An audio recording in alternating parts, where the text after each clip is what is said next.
ఇది జీలకర్ర బెల్లం. ఇవి రెండు వేరు చేయలేనంతగా కలిసిపోతాయి. పెళ్లి తర్వాత భార్యాభర్తలు కూడా జీవితాంతం అలా కలిసి ఉండాలని ఇవి తలపై పెట్టిస్తాయి.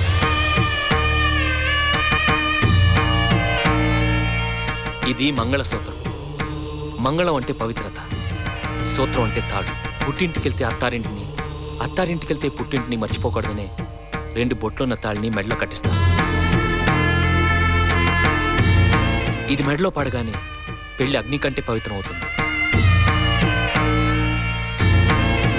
తలంబ్రాలంటే తలపై నుండి రాలిపడేవి.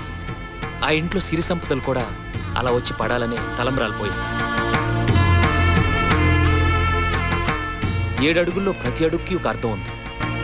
ఒకరి వెంట ఒకరు 7 అడుగులు నడిచి 6వ ప్రాణంగా 5వ తనాన్ని మూటగట్టుకొని 4 దిక్కుల సాక్షిగా 3 ముళ్ల బంధంతో 2 జీవితాలు ఒకటయ్యేదే పెళ్ళంటే.